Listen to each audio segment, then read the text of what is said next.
మొన్న రేవంత్ రెడ్డి ఏమన్నాడండి? రేవంత్ ఉద్దీన్ అంటాడు. ఒకసారేమో ఇద్దరు పిల్లల దేవుడు అంటాడు. ఇద్దరు పిల్లల దేవుడు, ఓ మనిషికో దేవుడు ఉంటాడు. ఇద్దరు పిల్లల దేవుడు అని. మరి రేవంత్ అన్నకు కూడా ఇద్దరు పిల్లలు ఉన్నారేమో తెలియదు, కానీ ఇద్దరు పిల్లల దేవుడు అయితే ఇద్దరు పిల్లలు నోడిపోయి దండం పెట్టుకోవాలంట. మరి మాటికి మా వదినమ్మని, మా గీతారెడ్డిని తీసుకుపోయి తిరుపతికి ఎందుకు పోతున్నాడు? ఇద్దరు పిల్లలు ఉన్నారని పోతుండా? ఇది అడిగితే సమాధానం ఉండదు. రేవంత్ ఉద్దీన్ అని పెట్టుకుంటాడు. మరి రెడ్డిలు ఏం కావాలి? రెడ్డి తీసేసి రేవంత్ ఉద్దీన్ అని పెట్టుకుంటే పాపం. రెడ్డి అంటే చాలు ఏమైనా చేస్తావు కదా రేవంత్ అన్న. రెడ్డి అని ఉంటే చాలు ఏమైనా చేస్తావు కదా. క్యాస్ట్ ఫీలింగ్ కదా తమరికి. మరి ఈ ఉద్దీన్ అంటే ఎట్లా? మరి అదైపోయిందా? ఇక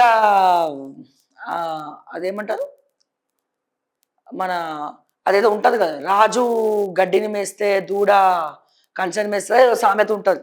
సడన్గా నాకు గుర్తొస్తలేదు. సో మరి ఈయన ఇట్లా అంటే మా కోమటిరెడ్డి వెంకటరెడ్డి ఏమనాలి?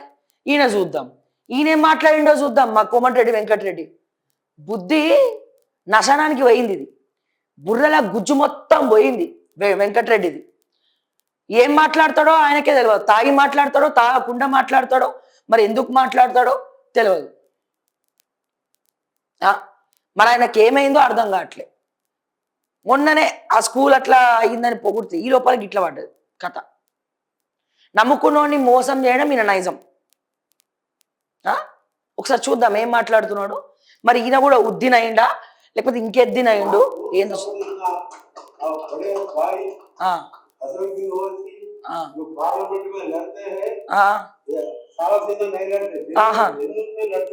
ఓకే. राहुल गांधी जैसा लड़ते सेक्युलर के वास्ते भारत जोड़ो यात्रा का नाम पे 4000 किलोमीटर भारत जोड़ो नफरत छोड़ो, नफरत बोले कि कोई कम्युनिटी को नफरत नहीं करना। ये गवर्नमेंट जो मोदी का गवर्नमेंट चल रहा है, नफरत हेटेड गवर्नमेंट। सो वैसा पार्लियामेंट में मैं देखा 5 साल के साथ बाजू बैठ के पीछे बैठते जो मेरा सीट अयो वो साहब फोन करते हमारा साहब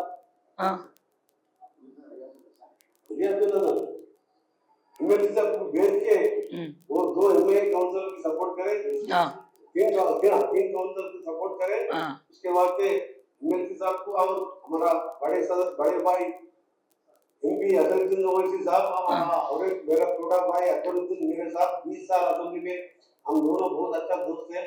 अकबर साहब को सलाम करता हूँ, शुक्रिया बोलता हूँ मेरा तरफ से, मेरा नर्मदा टाउन से तरफ में ఇక చెప్పు, అందరి గురించి నువ్వే చెప్పిగా. అది పరిస్థితి. అక్కడేమో రేవంత్ ఉద్దీన్, ఇక్కడేమో ఓవైసీ మా బడాబాయ్ మా పెద్దన్న. మళ్ళీ ఈయనేమో నేను ముఖ్యమంత్రి అని చెప్పుకొని తిరుగుతాడు, కాబోయే ముఖ్యమంత్రి అని చెప్పుకొని తిరుగుతాడు కోమటిరెడ్డి సారు, వెంకటరెడ్డి సారు. మళ్ళేమో సీనియర్ అంటాడు. ఇది ఈయన సీనియరిజము. ఇద్దరు కౌన్సిలర్లు సపోర్ట్ చేసిరంట. అందుకని ఫామ్ అవడానికి కారణం మొత్తం ఓవైసీ అంట. అంటే ఇద్దరు కౌన్సిలర్లు, మిగతా వాళ్ళందరూ ఎవరు సపోర్ట్ చేయలే, వాళ్ళిద్దరే సపోర్ట్ చేసిరు ఫామ్ చేయనీకే, ఎంఐఎం సపోర్ట్ తోటి. అందుకని బడే బాయ్కి శుక్రియా. అందుకే తెలంగాణలో మొత్తం గుళ్ళు వాళ్ళ కొడుతురు అని వాళ్ళ కొడుతురు. మీరు గుడి సప్పుడు కాకుండా ఇట్లనే కూర్చుంటారు. ఇది పరిస్థితి. చిన్న మీద చితికితే ఇట్లాంటివి వస్తూ ఉంటాయి అప్పుడప్పుడు.